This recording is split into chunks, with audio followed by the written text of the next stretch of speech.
The Lord be with you. And with your spirit. A reading from the Holy Gospel according to Mark. Glory to you, O Lord.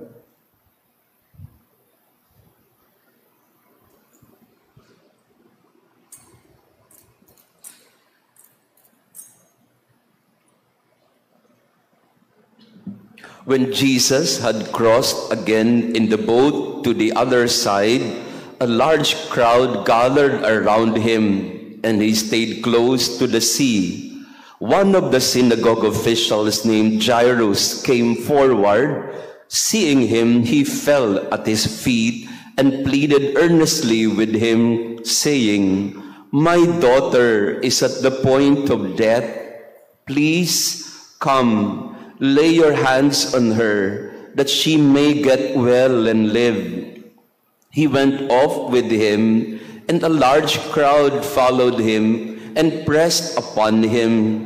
There was a woman afflicted with hemorrhages for 12 years. She had suffered greatly at the hands of many doctors and had spent all that she had. Yet she was not helped, but only grew worse. She had heard about Jesus and came up behind him in the crowd and touched his cloak. She said, "If I but touch his clothes, I shall be cured." Immediately, her flow of blood dried up. She felt in her body that she was healed of her affliction. Jesus, aware at once that power had gone out from him, turned around in the crowd and asked, "Who has touched my clothes?" But his disciples said to Jesus, "You see how the crowd is pressing upon you, and yet you ask, 'Who touched me?'" And he looked around to see who had done it. The woman, realizing what had happened to her, approached in fear and trembling. She fell down before Jesus and told him the whole truth. He said to her, "Daughter, your faith has saved you. Go in peace and be cured of your affliction." While he was still speaking, people from the synagogue official's house arrived and said, "Your daughter has died. Why trouble the teacher any longer?" Disregarding the message that was reported, Jesus said to the synagogue official, "Do not be afraid, just have faith." He did not allow anyone to accompany him inside except Peter, James, and John, the brother of James. When they arrived at the house of the synagogue official, he caught sight of a commotion, people weeping and wailing loudly.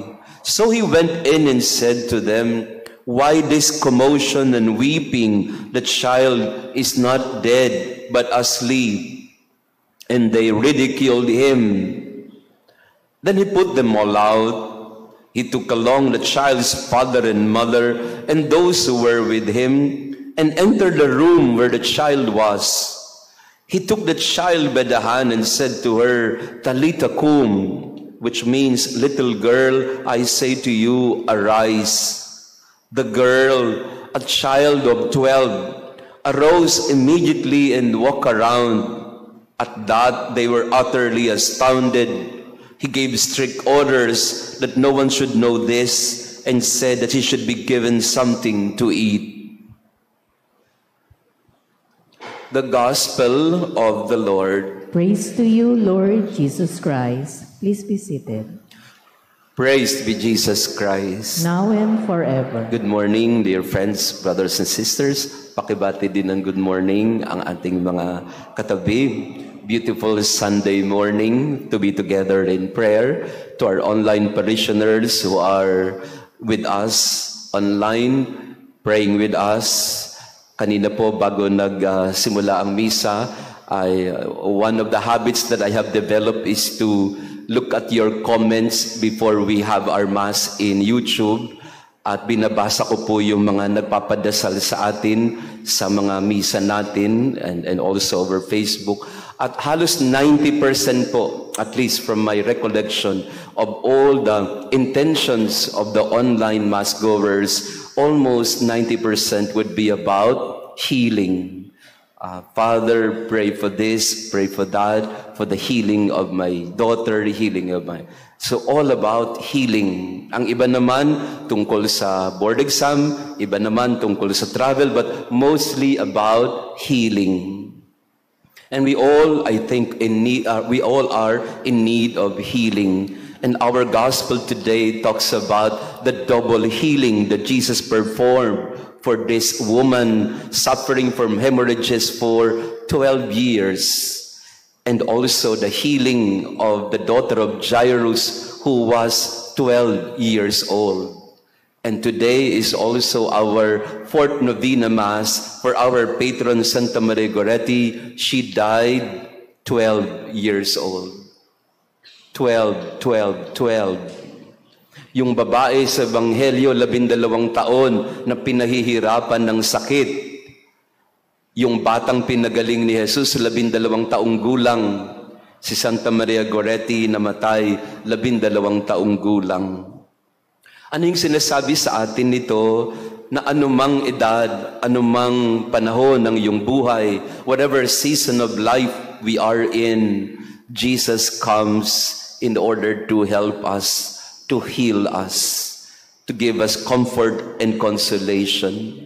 May I ask everybody today on our fourth novena and 13th Sunday in Ordinary Time, as we reflect on the miracle of healing of the hemorrhaging woman and the daughter of Jairus, we pray for healing. Kahapon po ako ay nasa airport, pabalik na ako ng Manila. Nagmisa po kasi ako sa nanay ko sa sementeryo, 14th death anniversary ng nanay ko. And while I was waiting for our boarding time, nasa airport po ako ng Daraga, a couple came to me, recognized me as Father Jason. Kayo po ba yung nasa YouTube? So ang tingin po nila ay nasa YouTube. Parang YouTuber ka rin, no? Sabi ko, hindi ho ako yun, kamukha lang ho siguro ako, no? Mas gwapo ako doon. Pero nagkaroon kami ng little conversation. Sa simula, mababaw lang kasi ang usapan namin ay, opo Father, taga-Legazpi po kami. Bicolano man. Kaya ako po, susuganan po ako.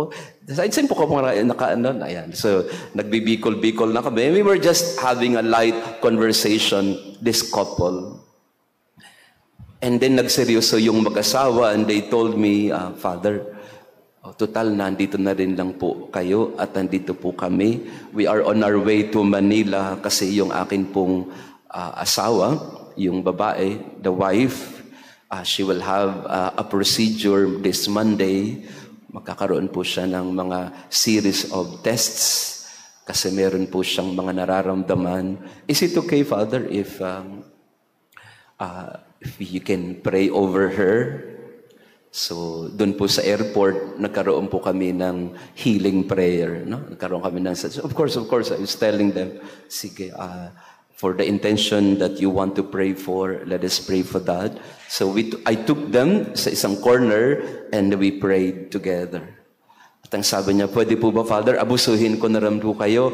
Pwede po ba na mangumpisal na din before my procedure? Sabi ko, sige po. Nagkumpisal na rin po silang dalawa. And then, okay lang po ba, Father, na i-anoint nyo na rin po ako? Sabi ko, wala ho akong dalang wala akong dalang oil, pero this would be enough for now. I think that's the experience of Jesus. He walks along and people come to Him. Like this woman. 12 taon na siya na pinahihirapan ng maraming doktor. Pinagpapasapasahan na siya sa iba't ibang mga ospital. At wala naman nangyayari at napeperahan pa siya noong mga nagpapanggap na magpapagaling sa kanya.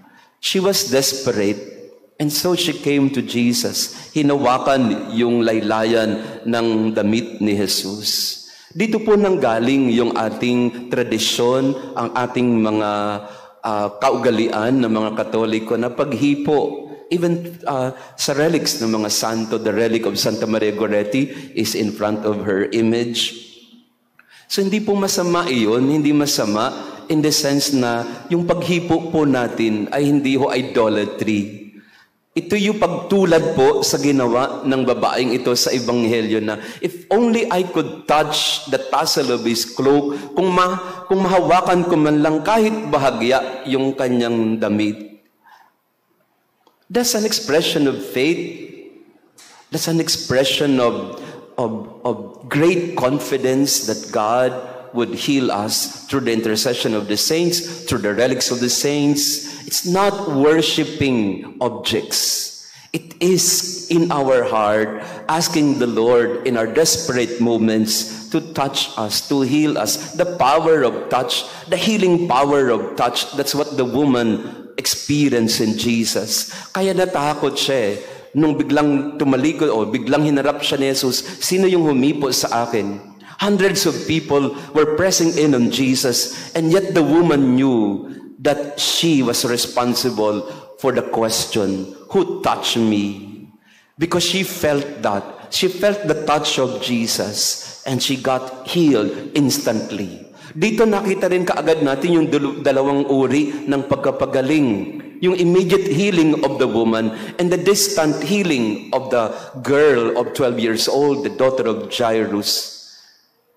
Jesus telling us that I can heal you, whether you are here instantly or where you are far, far away.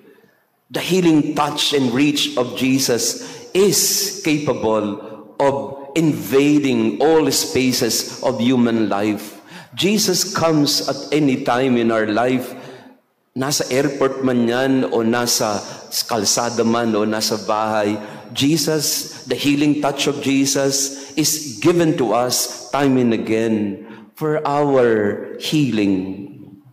So maniwala po tayo at magtiwala tayo sa araw na ito. Halimbawa, mga kapatid, na sa lahat po na nagpapadasal ng kagalingan, we ask Jesus that as He healed this woman of 12 years hemorrhaging and this girl of 12 years old, may He also heal us from all our infirmities today. One time po, may isang parishioner tayo na lumapit sa akin at sabi niya, alam niyo, Father, pinagaling ako ni Santa Maria Goretti. Sabi ko, ano pong nangyari? Kinuwento niya ngayon na one time daw ay he was following, I think, the visit of Father Dave in Maria Goretti. Pinuntahan niya rin po yung shrine ni Maria Goretti in Nettuno. So, nanonood daw siya, tapos nilapit daw niya yung kanyang kamay sa TV, I think during the visit of Father Dave in Nettuno. Tapos sabi niya, alam niyo, Father, I experienced instant healing. Kaya po pumupunta po ako dito kay Santa Maria Goretti kasi naramdaman ko po, nung hiningi ko yung kanyang panalangin, ako po ay napagaling. I am now healed, Father. Again, I'm not saying this story because it is Maria Goretti who heals, but I think it's the faith of the woman that continues to heal each and every one of us. It's our faith. Your faith has healed you. That's what Jesus said. Ang pananampalataya ang nagpapagaling. Kaya sa misa natin ngayon, lumapit tayo sa Panginoon. Humingi tayo ng tulong kay Maria Goretti. Humingi tayo ng tulong kay Padre Pio, kay San Ezekiel. They are our helpers, auxiliaries in our prayer. But we come to Jesus. We want to touch the tassel of the cloak of Jesus. We want to experience all kinds of healing as well. Not just physical, but also spiritual and emotional. May I invite you for a moment of silence. I ask everyone, we come to Jesus and we beg Him to heal us from all our infirmities, to heal our loved ones, those who are suffering and in pain, those who are in need of cure, those who are in need of healing emotionally, those who are wounded and vulnerable. We ask Jesus to heal all of us. We ask Santa Maria Goretti to intercede for us. Lord, lay your healing touch on all of us. Our online parishioners who have asked us to pray for them, Lord, lay your healing hands on them, on each and every one of us. Heal us, Lord. Heal us. Immediately, if that is your will, heal us and give us comfort and consolation. Take away our pains. Take away our suffering. Heal us. Allow us to touch you and touch us with your mighty hands. Heal us, Lord, from our illness. Praised be Jesus Christ. Now and forever. Please all stand. On the fourth day of our novena, we pray, Lord Jesus, it was your obedience that kept you always in union with the Father. Grant, O Lord, this precious gift to us, that we may be one with you in the will of the Father and in the unity with the Holy Spirit. Amen. Amen.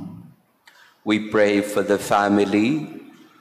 Dearest Father in heaven, bless our family and bless us with new beginnings. Smile upon our parents and surround our children with the soft mantle of your love. Teach every child of ours to follow in your footsteps and to live life in the ways of faith, hope, and charity. We ask this through Christ our Lord. Amen. In the moment of silence, we pray for the intentions of our family. We pray for the healing of our sick members in our homes.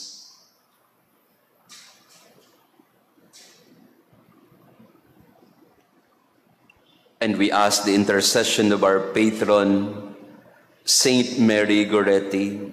Strengthened by God's grace, you did not hesitate, even at the age of 12, to sacrifice life itself to defend your virginal purity.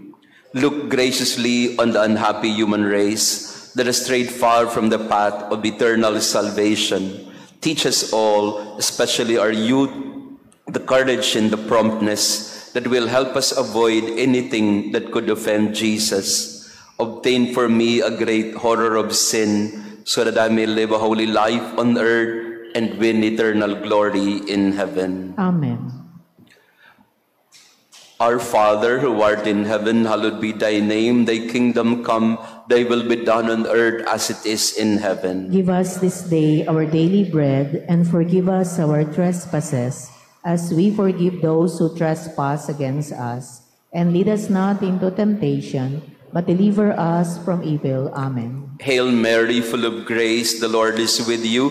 Blessed are you among women, and blessed is the fruit of thy womb, Jesus. Holy Mary, Mother of God, pray for us sinners, now and at the hour of our death. Amen. Glory be to the Father, and to the Son, and to the Holy Spirit. As it was in the beginning, is now, and ever shall be, world without end. Amen. Mary, Mother of God, Pray for us. Saint Joseph, Pray for us. Santa Maria Goretti. Pray for us. Please stand. Let us pray. May this divine sacrifice we have offered and received fill us with life, O Lord, we pray, so that bound to you in lasting charity, we may bear fruit that lasts forever, through Christ our Lord. Amen. Maraming salamat po sa inyong pagdalo sa ating banal na misa ngayong umaga. To our online parishioners, thank you for praying with us. We are also praying for your intentions. Nag-aalay po tayo ng mga bulaklak pagkatapos ng banal na misa. 14 flowers of pardon, we call them, because we know very well that in the story of Maria Goretti, she was stabbed 14 times, but she transformed those stab wounds into flowers of forgiveness. When she visited her attacker, Alessandro, binigyan niya yung pumatay sa kanya ng 14 na bulaklak. Simbolo ng pagkapatawad niya sa 14 na saksak na kanyang tinanggap. At sana ganun din po tayo sa ating buhay, na magkaroon din tayo ng kakayanan, katapangan na magpatawad. So we will have our floral offering after the Mass, and tomorrow tayo po ay nasa ikalimang araw ng nobenaryo. Bukas, Father Dave will be with us at 7 a.m. in our 5th Novena Mass. Sa atin din po, ang ating mga activities for fiesta, na magmimisa po ako sa mga barangay natin ngayong July 1, 3, and 5. Sa 3 barangay na sasakupan ng ating parokya, we will have masses also to reach out to them, and we will give, gift packs to poor families. Kung meron po kayong kung gusto niyo pong mag-adapt ng isang pamilya na bibigyan natin ng gift pack, you may just go to the office or to the youth. I don't know kung nandun na sila sa likod, but for every gift pack worth 1,000 pesos, we would give something to the poor families in our parish. Ito po ay proyekto ng mga kabataan natin na iikot tayo para pasayahin din yung mga kaparokya natin na nangangailangan. Nagtutuloy pa rin po tayo ng ating isang kanin, isang ulam. We almost every day ngayon po, umiikot tayo sa iba't ibang mga kalye para bigyan ng pagkain ang ating mga street dwellers. Again, as part of our fiesta celebration. So, may I invite you tomorrow.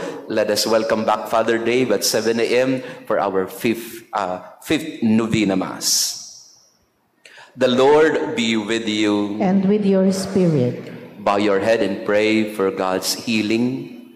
May I invite you now to ask Jesus, as He healed the hemorrhaging woman for 12 years, as He brought back to life a 12-year-old girl in the gospel, we ask the Lord to heal us also.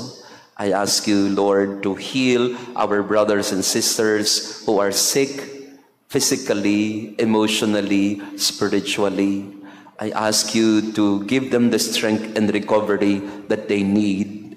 Those who are losing faith and hope in their heart, I ask you, Lord, to put faith, a stronger faith in their heart and in their mind, that they may never give up in the battle, that they may never allow sickness or disappointment to take over. May they always be filled with hope and confidence in you, Lord. Heal them if it is your will, instantly, if it is meant to be. I ask you, Lord, to grant strength to all our brothers and sisters who are being challenged in their faith. We ask you, Lord, to lay your healing hands on them. Touch them, Lord, that they may experience your healing, your accompaniment, that they may experience that you are there for them. And may our loving God bless you and your family, the Father, the Son, and the Holy Spirit. Amen. Our Mass has been offered. Go in peace to love and serve the Lord. Thanks be to God.